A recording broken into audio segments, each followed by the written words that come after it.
Hi, everyone. I'm Vicki Janowski, editor of the Greater Wilmington Business Journal, and apologies for that. We had a little freak out on Zoom, so we're going to restart this and try it again. As I was saying earlier, welcome to this week's Wilmington Biz Talk. Today, we are talking about arts and the business of arts, talking about how venues are starting to reopen and book larger performances as COVID-related restrictions continue to ease. Today, our guest is Rhonda Bellamy, who heads up the Arts Council of Wilmington and New Hanover County. She's going to share with us a little bit about what the arts community is talking about and what they're planning for this summer. Before we dive in with Rhonda, go ahead and get your questions ready on our live Facebook stream. I'll look for it in the chat box and pass it along to her. And in the meantime, we'll hear a quick message from our sponsors, Cape Fear Realtors.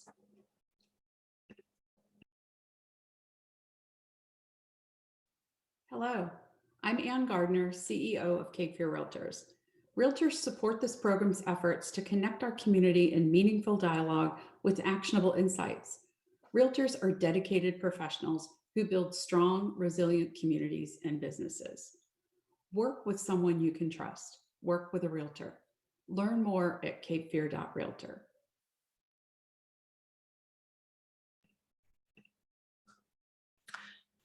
So next Thursday is this year's Wilmington Summit Arts Summit. And a lot of the discussion around that will likely be around the latest in the COVID restrictions and what venues are looking at as they're reopening. So that was one reason why we wanted to have Rhonda Bellamy on this week to talk to us a little bit about what the arts community is talking about. But Rhonda obviously also has her hands in a lot of other projects that relate to art and public art in our area. So we're going to talk about that a little bit, answer your questions, and also see the connection between arts and the business community and see if we can have her insight on that as well. So Rhonda, thanks for joining us today. Thank you so much for having me. We appreciate the opportunity. So just to start off with, what are you seeing that you guys will discuss next Thursday with the Arts Summit? So this is our third Art Summit. Of course, we were sidelined last year due to COVID, and it had normally been a 2-day session of plenary sessions on marketing and some of the other nuts and bolts of running arts businesses, as well as professional development and networking. And this year we retooled it a little. We've kind of honed it into a half-day virtual conference that will focus on safely reopening our arts venues and safely restarting arts programming. So when you are talking about reopening venues, what are you seeing locally? Is it the galleries or larger venues that have been closed, or is it just because they've had limited capacity inside under the former state rules?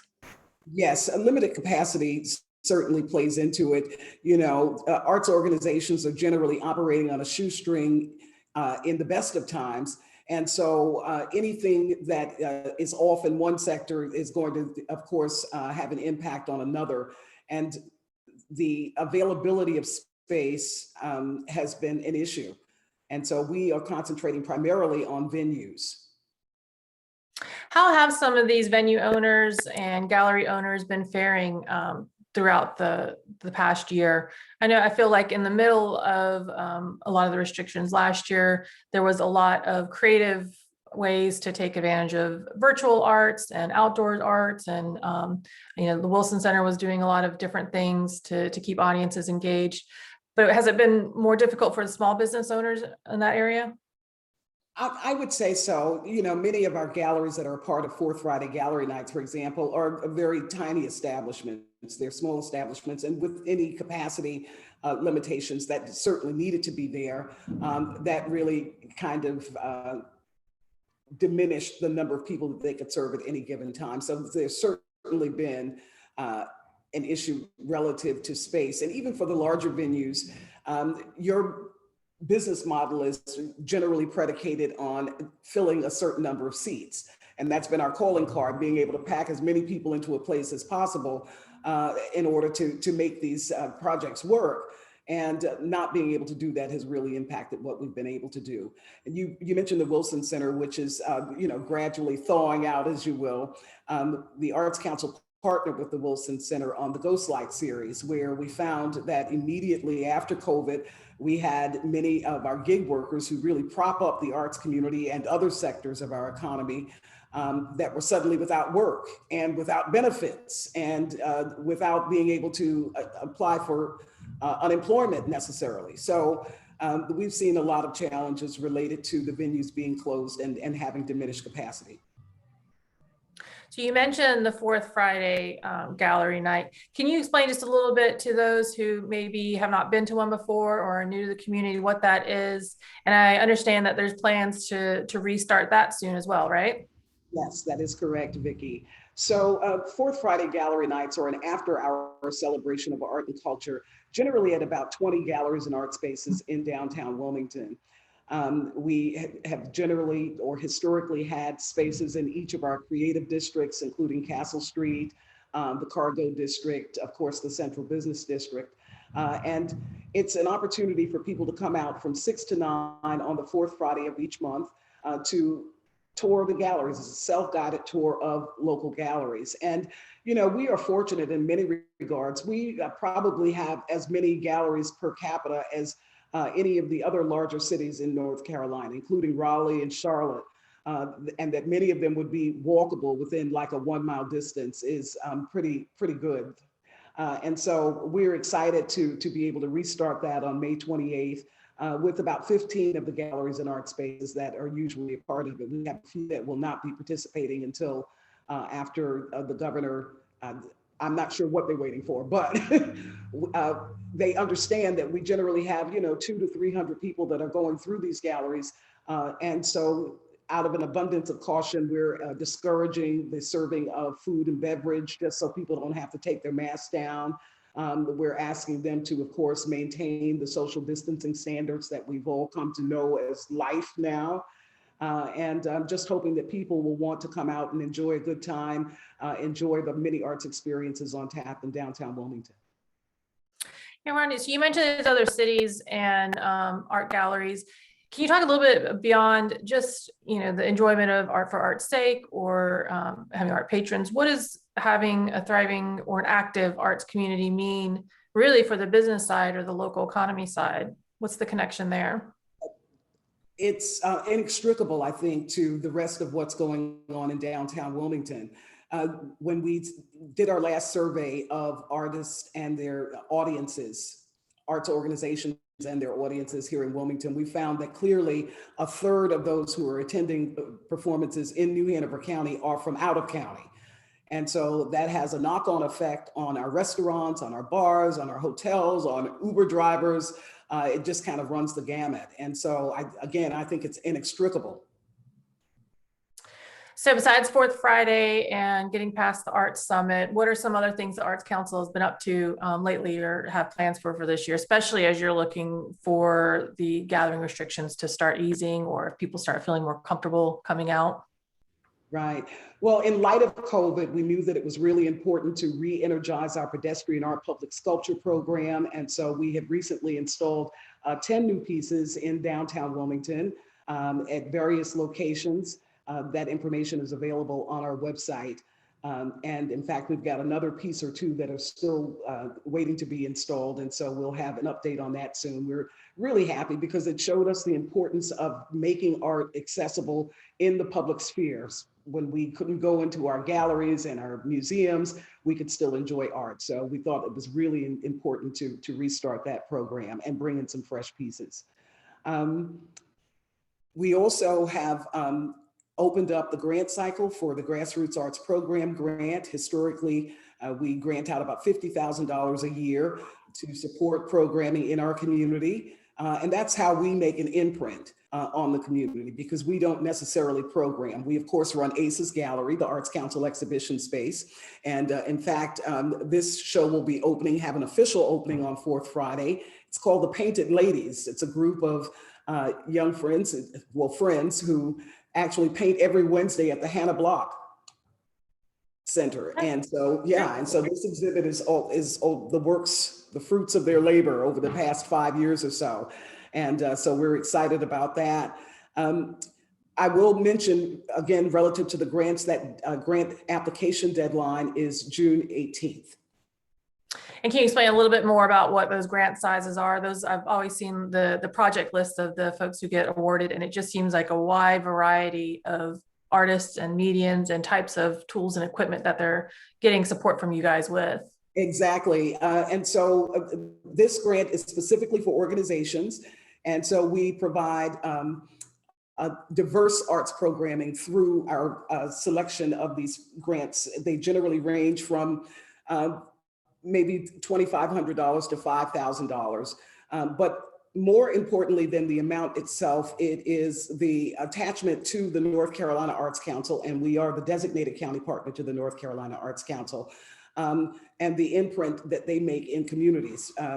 North Carolina has one of the most extensive networks of local arts agencies, as we're called, and we are just happy to be a part of that.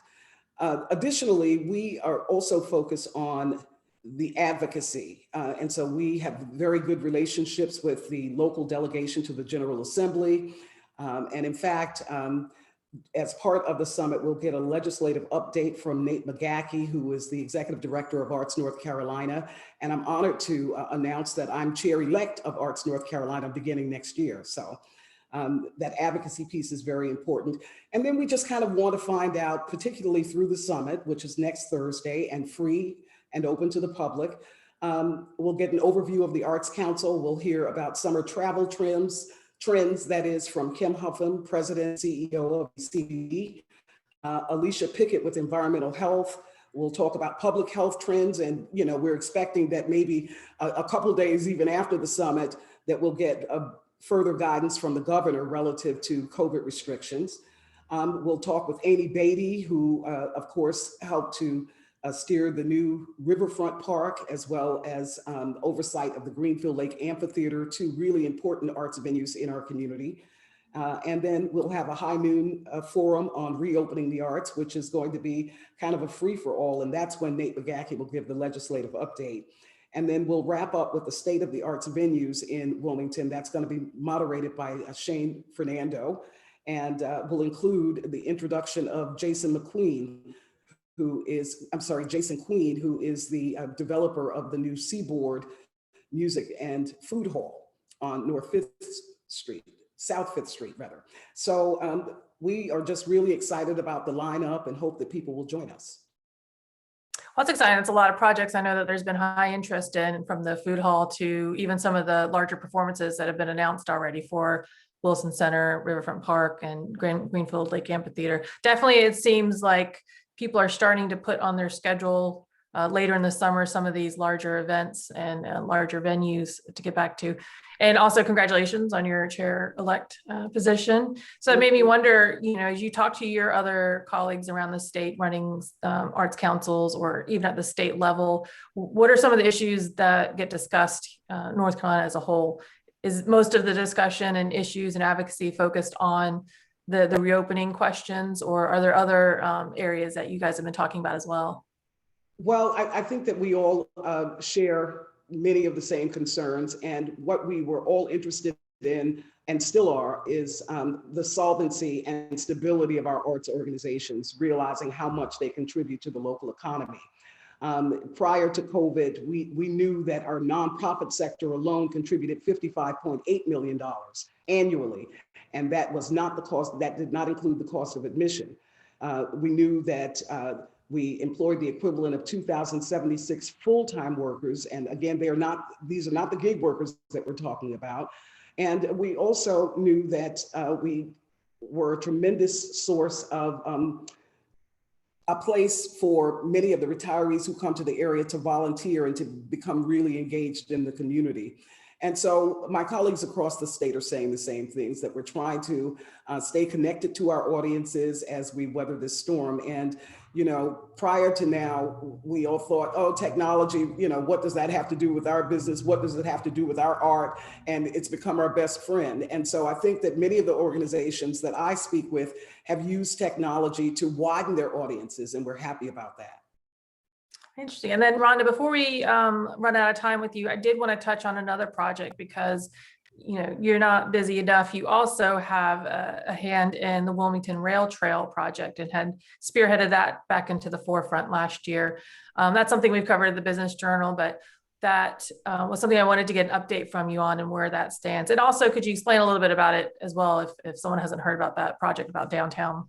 Yes, so we are very fortunate to have in the center of our city, of our inner city, a 6-block area encompassing a half mile that we envision being a pedestrian plaza with artistic and cultural elements, as well as history. So in January, Wilmington City Council approved the master plan that we helped to fund in part.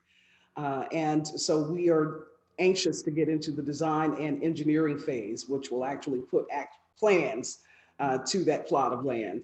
And also mindful that, we're excited about perhaps the prospect of Amtrak resuming some sort of passenger rail service here. But until such time, we want to be able to use that to provide connections, a connector to the Central Business District and the New Riverfront Park and all the other areas that are thriving in our community. And so we're really excited about that and hope that we will be able to contract to get the design and engineering phase done within the next few months.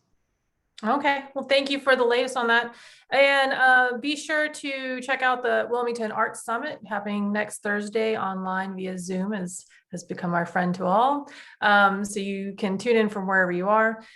I see some of our readers have posted the link to that in the Facebook feed, but if you're catching up with the interview with Rhonda on our podcast, which you can find on all the major podcast platforms, or looking at it on our website, wilmingtonbiz.com, we'll be sure to include those links. And it sounds like there's going to be a lot more information along these lines in that. So stay tuned for this video to be linked in our afternoon email. And we will be back next week with another episode of Wilmington Biz Talk. But Rhonda, thanks so much for coming on and updating us on a lot of these projects. Thank you for inviting me. And everyone have a great weekend, and we'll see you next Thursday.